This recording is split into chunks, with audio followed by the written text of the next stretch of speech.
Hello you fans, Rarity here, and welcome to my OTS free predictions. So I've seen a few people on Facebook groups stating their predictions, and I thought I'd give my 2 cents to the list.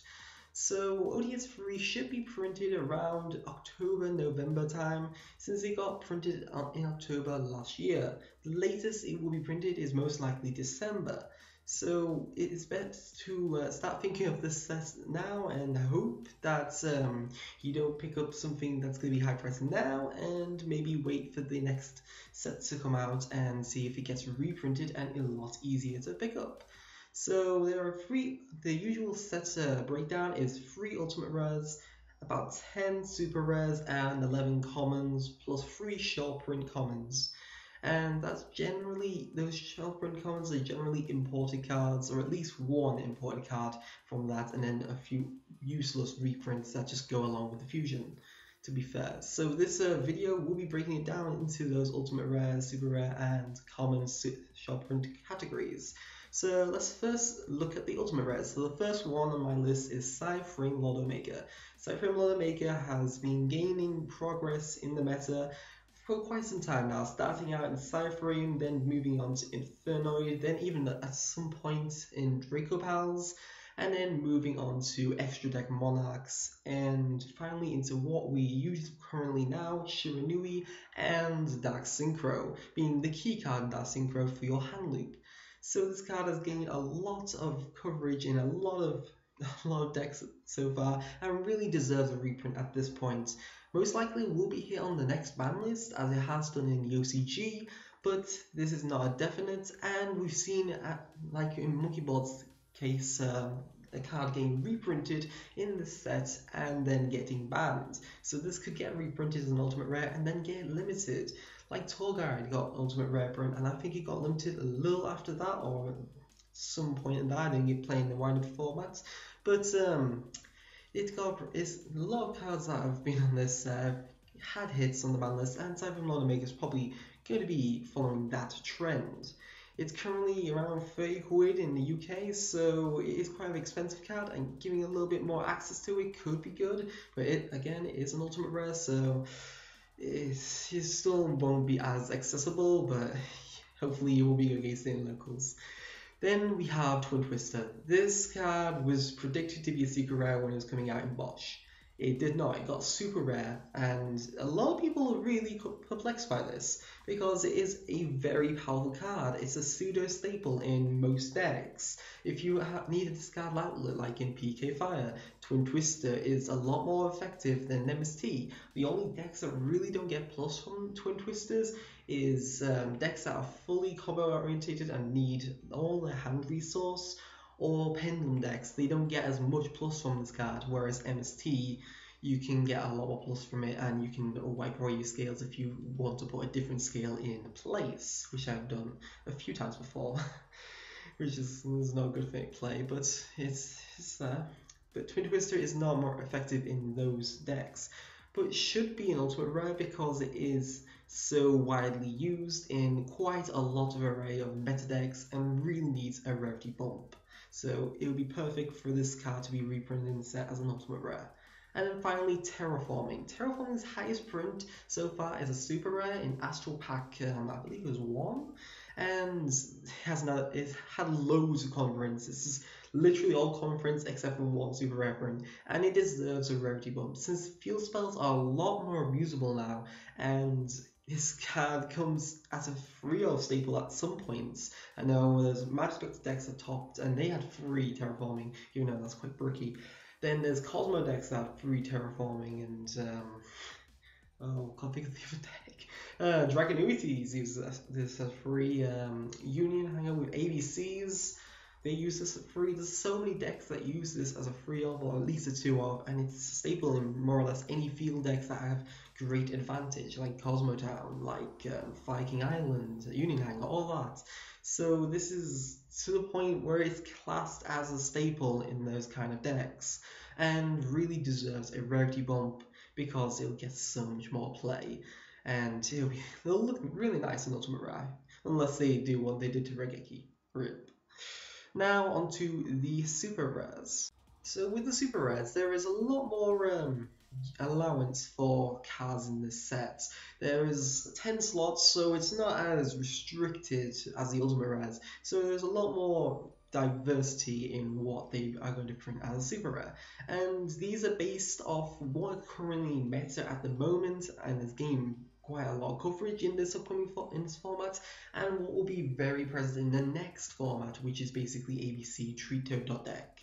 So this is based on that, and there's some honorable mentions in this part of the video as well. So first we have Magic Spectre Unicorn Kirin, recently limited, but deserves a higher print. It's rare currently as its highest print, and really deserves to be super rare now, to be fair. It's a very abusable card, could even be forbidden in the next ban list, and it wouldn't be the first time that Konami has printed a card that was limited and it gets forbidden in the next reprint. So it could be the monkey board of the set Unicorn. It's extremely abusable in Pendulum decks and pretty much Pendulum staple at this point. So needs that print. The next is Master with Eyes of Blue. This card sees a decent amount of play in Blue Eyes, to be honest. It's quite techy, but when it is teched, it does quite top a few times. I know House of Champions have done a few videos on with Master of Blue being in those decks, and it just keeps popping up and kind of deserves a super reprint. The other one, Eyes of Blue in that set, in the actual Blue Eyes deck, is ultra rare. So, I mean, those ultra rares with this common, it doesn't look right, but it's a very powerful card, great for later game. It can revive Blue Eyes Spirit Dragon after being tributed, which is quite powerful. And yeah, it's actually quite a good card. It's just quite techy, so you don't see it commonly, but when you do, it does a lot of things. Then we have Blackmoon Gotham with the Vague Shadow. I'm pretty sure they shouldn't have printed this out as a common. It's abusable in so many decks, and it kind of gives way for Dark Synchro to actually be a meta deck, because of the fact that the combo with Gofu and Armageddon Knight is very powerful and allows it to have that resource. It also has seen play in what is it called? Extra Deck Monarchs. Then there was also that Phantom Knight Synchro deck, and there's a lot of other decks. It gives access to Zulkin quite effectively, and it should really be bumped up from common. It's quite usable.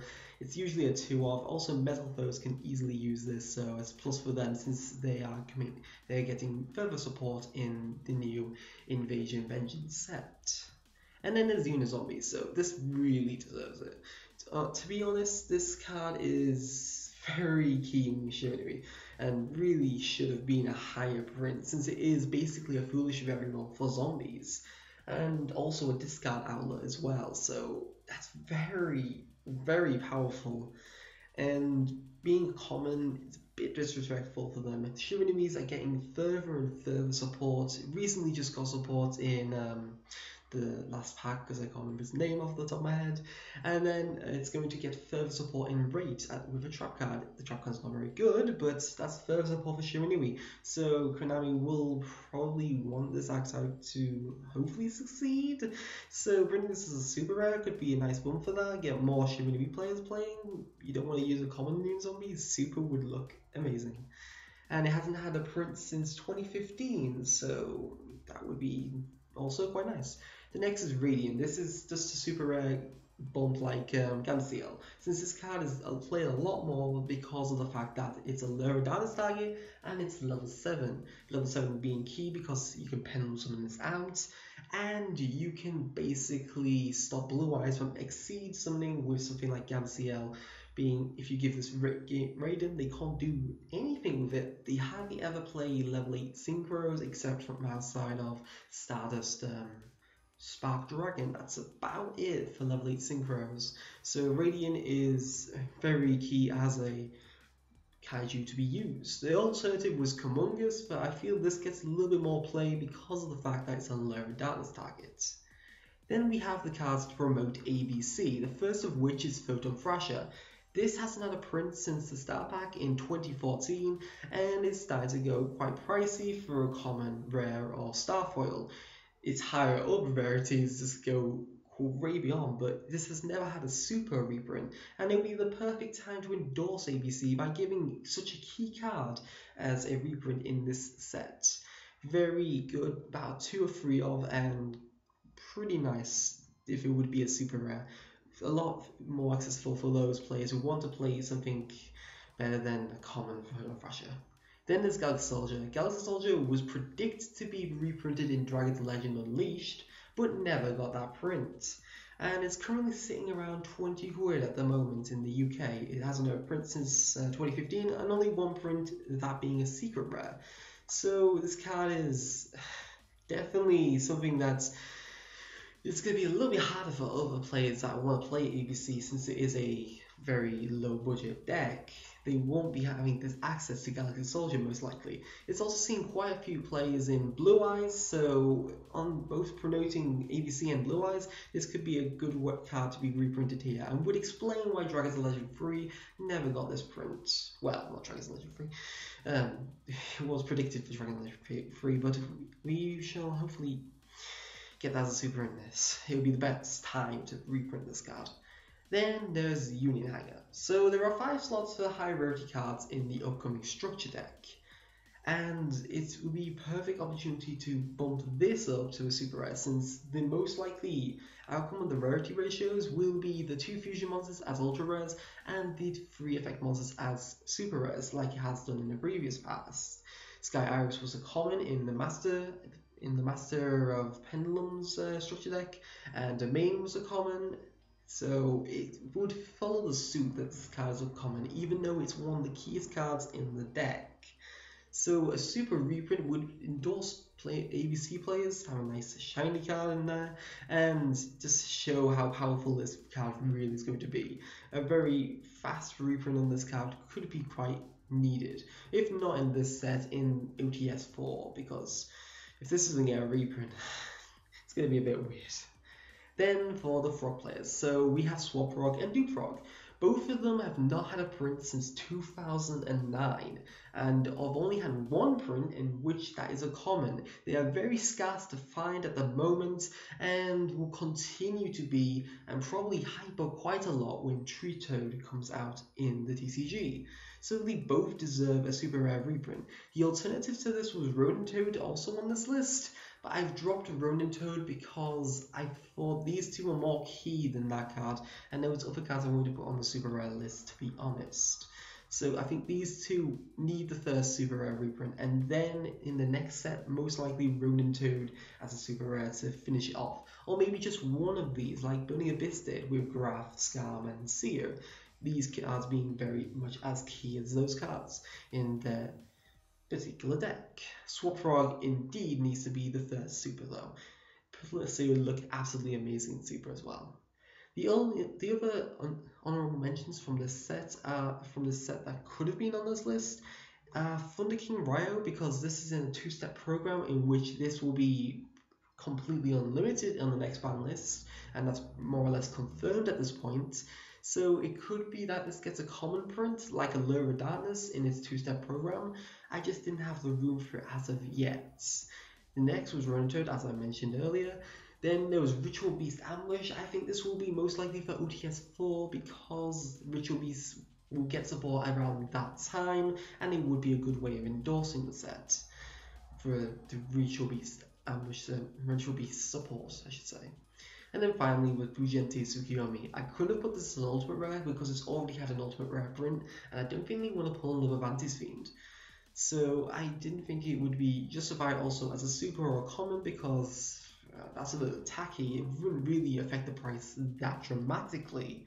So I feel that it's not going to be printed in this set, maybe in OTS 4, but I really don't see this card getting its reprint as of yet. And next onto the commons and shop runs. So the commons from this set most likely won't be something people really want to know about, because they probably won't care about it unless it was something like Allure of Darkness. But there are short prints that are usually in the set that more or less are mediocre, but they're usually imports.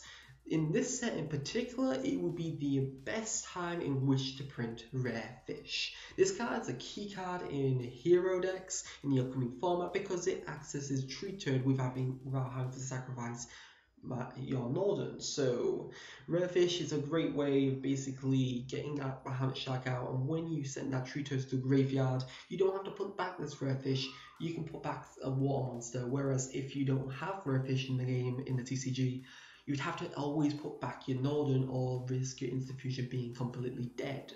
So it's perfect time in which to print this because it will see play and people will want this and go out their way to get this card.